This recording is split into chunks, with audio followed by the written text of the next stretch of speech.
pessoal, tudo bom? Meu nome é Mariana, eu sou a professora de Ciências e assim vocês conseguem me escutar muito melhor, né? Hoje a gente vai falar de um tema super importante em relação ao que a gente está vivendo esse ano, em relação à nossa vida na Terra, na verdade. Nosso tema hoje é memória, refazendo os nossos passos. A gente vai entender um pouco mais sobre o nosso dever, nosso papel no planeta Terra e como a gente vive aqui.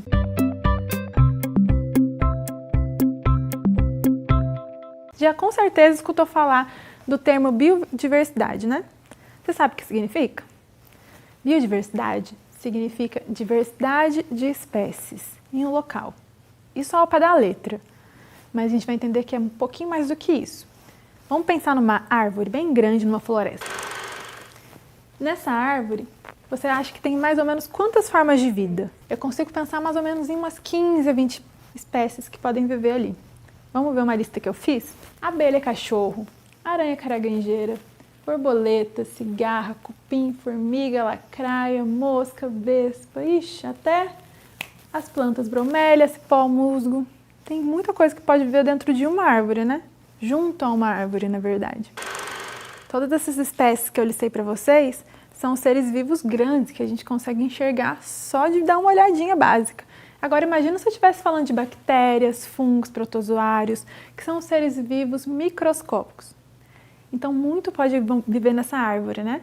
Então se a gente pensar um pouco mais em algo ainda maior, a gente vai pensar numa biodiversidade muito mais ampla. Por exemplo, olha esse mapa aqui comigo. Esse mapa traz os biomas que existem no Brasil, nossos 6 biomas. Então, cada bioma vai ter um tipo de biodiversidade, uma quantidade de espécies por hectare.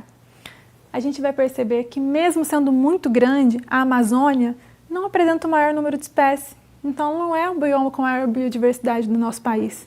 A gente percebe que a Mata Atlântica, que é um bioma bem pequeno em relação à extensão territorial, né, comparando com a Amazônia, que vai apresentar maior número de espécies, maior biodiversidade. Então, esse mapa mostra bastante pra gente, é bem ilustrativo. Vamos pensar então agora de uma forma um pouquinho mais diferente. Se a gente pensa em biodiversidade, a gente pensa em diversidade de espécies. A gente pensa em tipos de animais, seres vivos que vivem em algum lugar de acordo com a quantidade de espécies. Mas está um pouco além disso. A biodiversidade, ela vai também falar sobre as diversidades de genética que acontece dentro de uma espécie, a variação genética.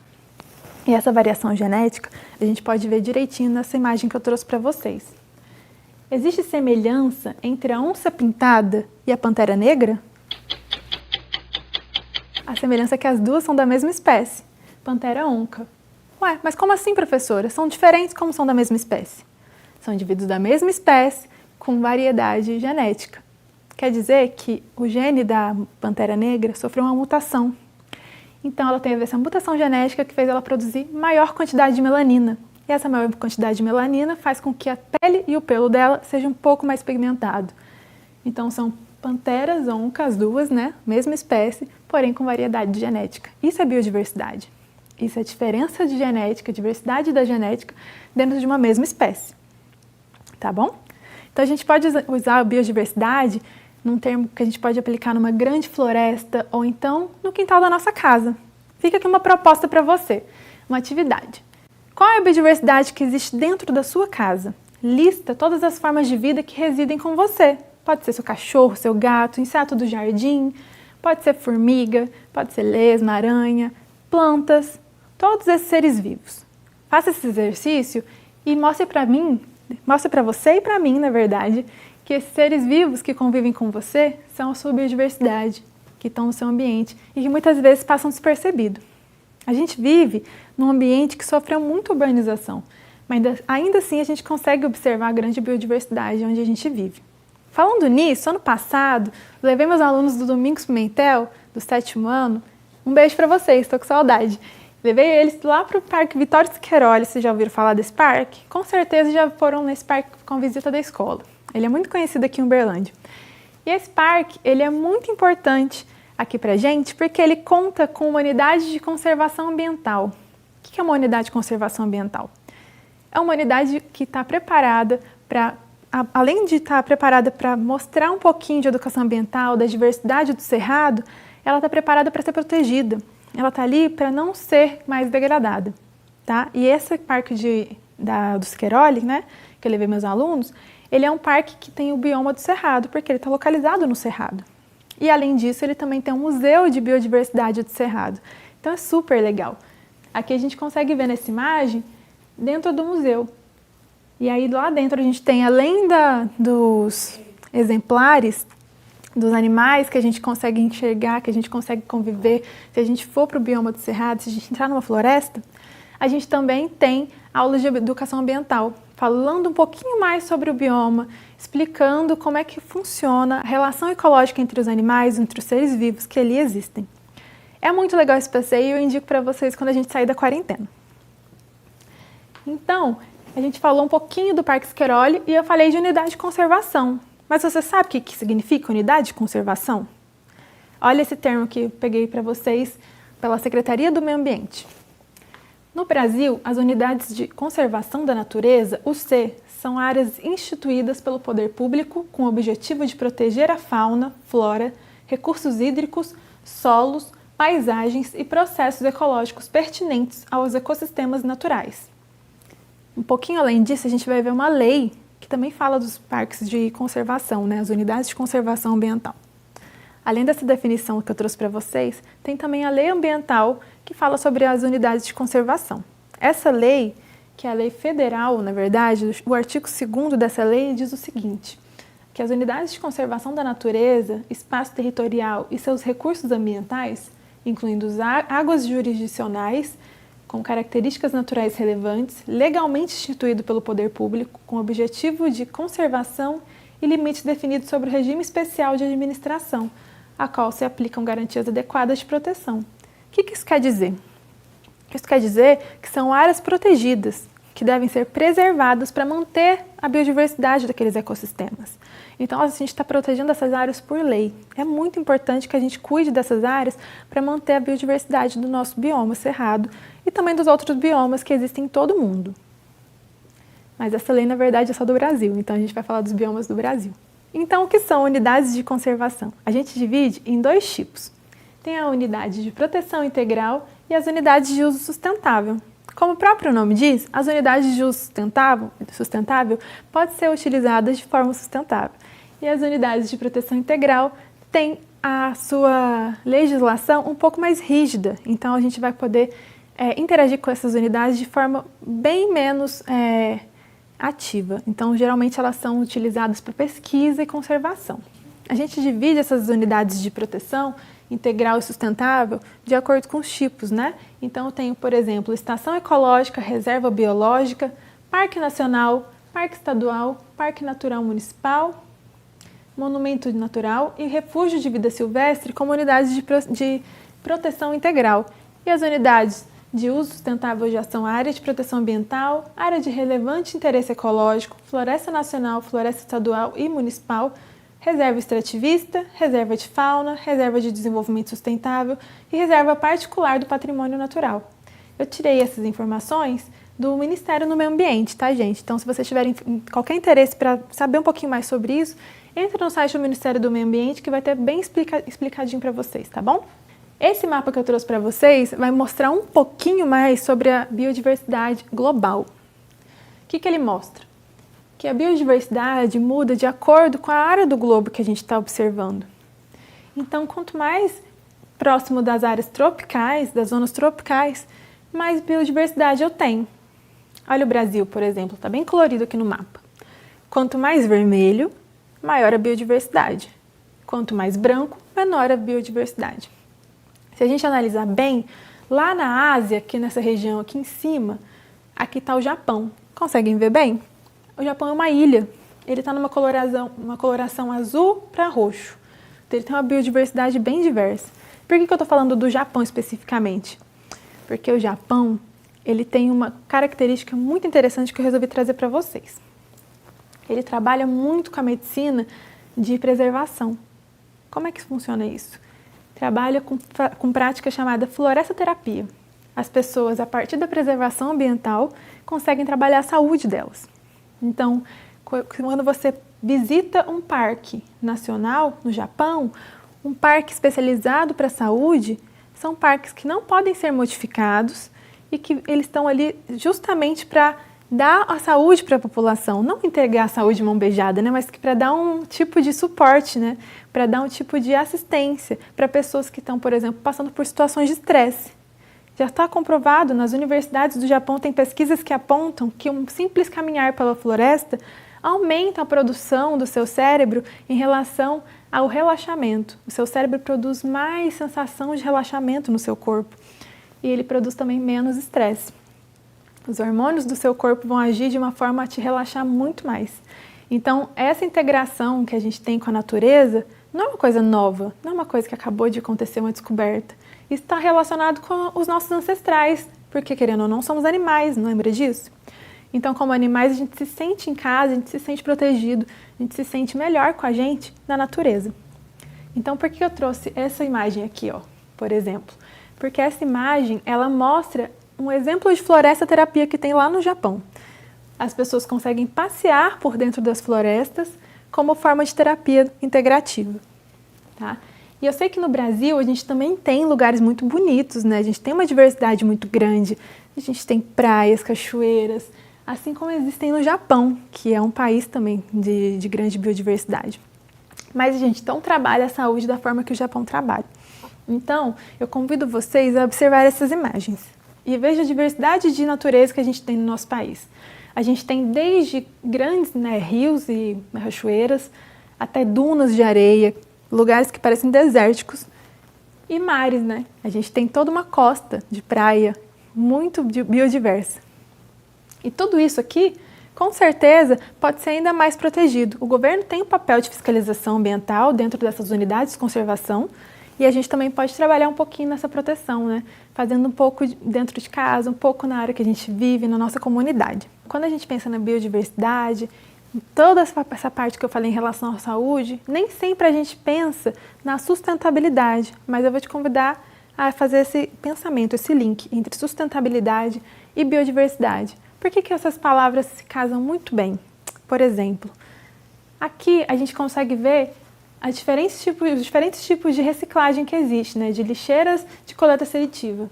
Quando a gente olha um pouquinho para dentro do nosso consumo e faz essa divisão, a gente consegue perceber que cada um desses lixos, cada um desses resíduos, eles vão ter um descarte de uma forma. E se a gente não fizer esse descarte de uma forma correta, a gente vai prejudicar o ecossistema de alguma forma, né?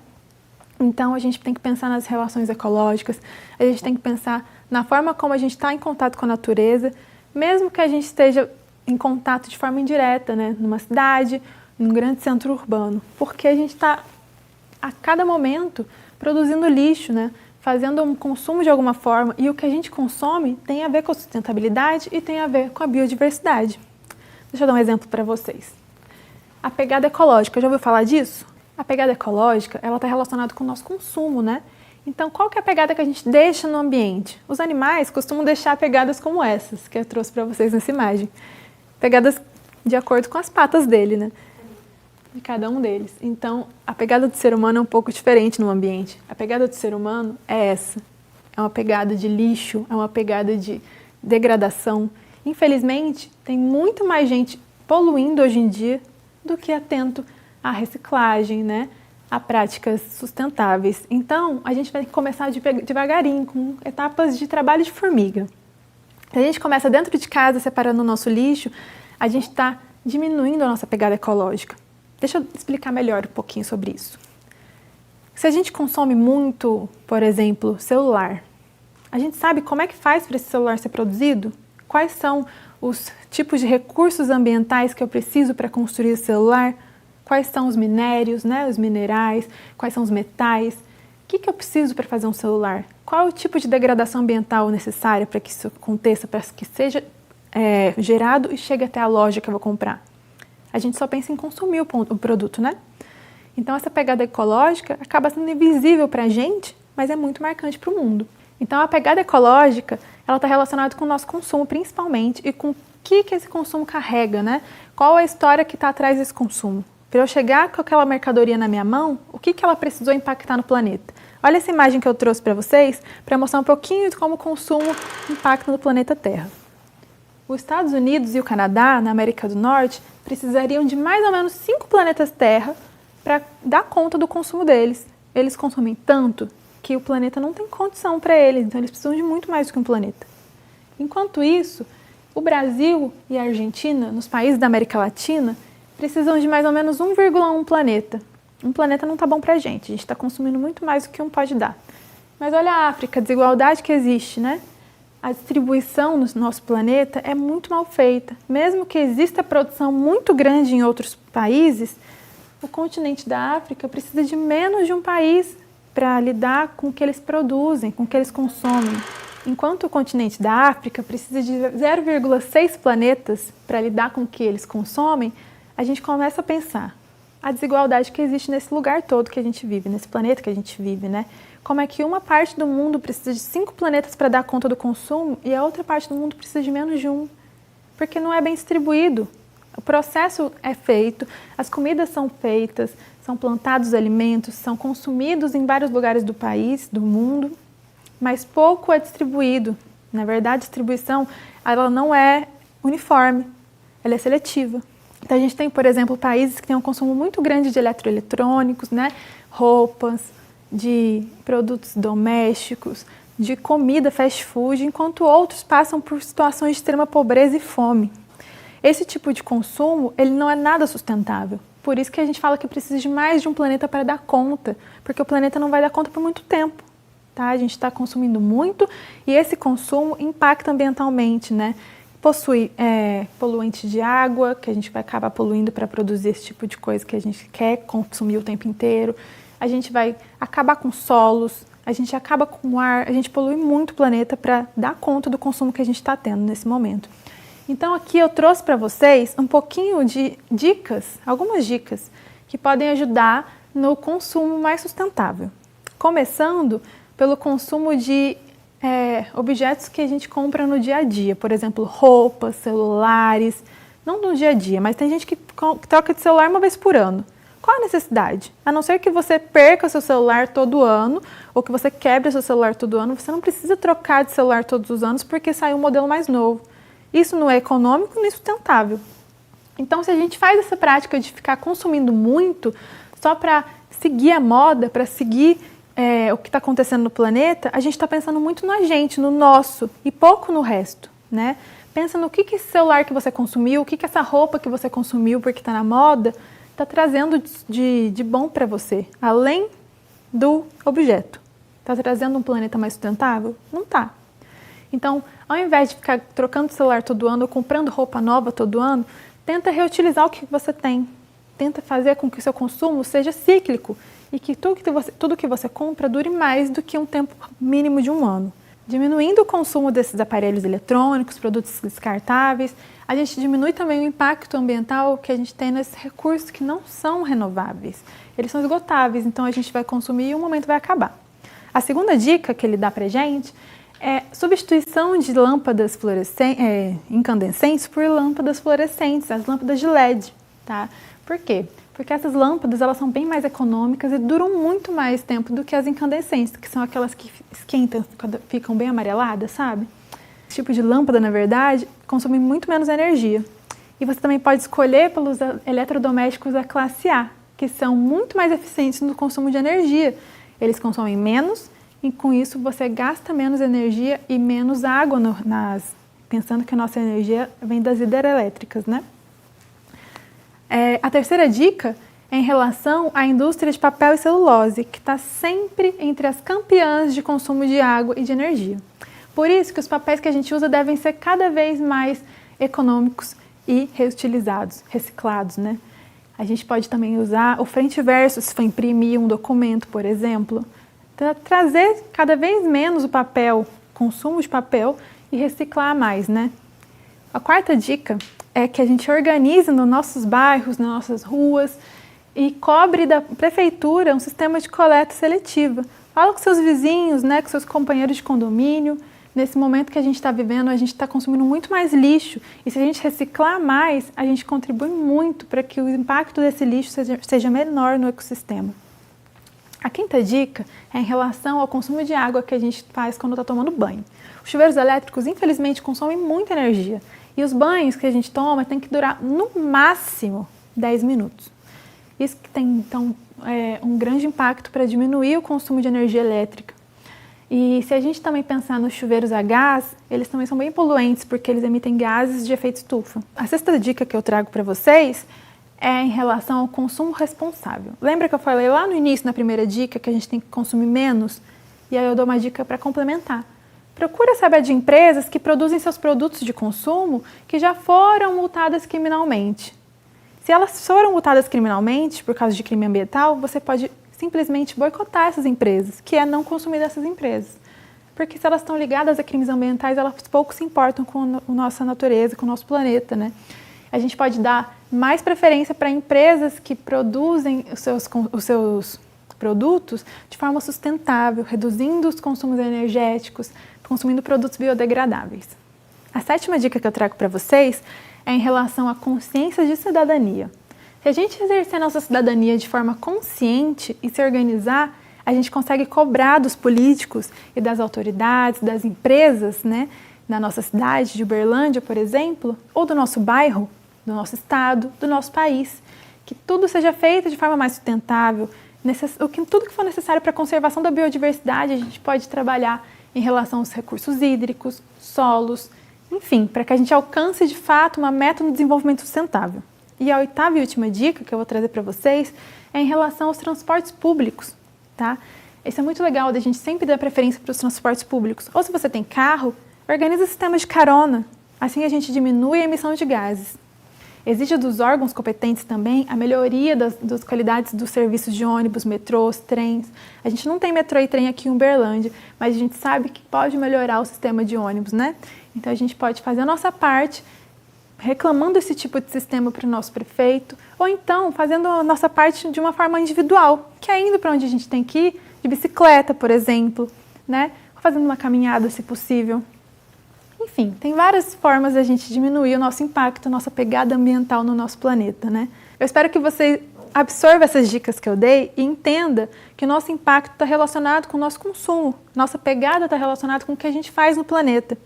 Então, se você está percebendo que com essas dicas você está agindo um pouco diferente do que você imaginou que estava agindo, se seu impacto está maior do que você pensou que estava sendo antes de eu falar para vocês sobre esse tema nessa aula, repensa.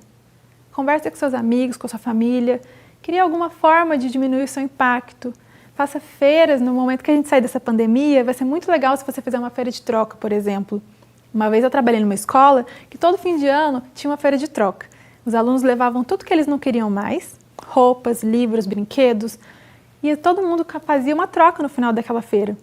A gente levava, por exemplo, um livro e saía com 3, 4, porque não tinha limite, e era muito legal. Óbvio que tudo conversado, né? Todo mundo saía ganhando alguma coisa. E aí, no fim das contas, a gente fazia uma troca, todo mundo saía feliz, ninguém comprava, ninguém consumia e ninguém gastava dinheiro. É uma dica, né?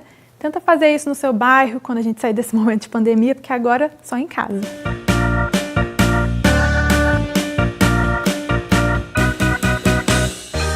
Eu espero que você tenha gostado da aula de hoje. Eu adorei. Dá uma entrada no site da prefeitura, entra na plataforma Escola em Casa, faz o exercício que eu deixei lá para vocês e a gente se encontra na próxima aula. Um beijo, tchau, tchau!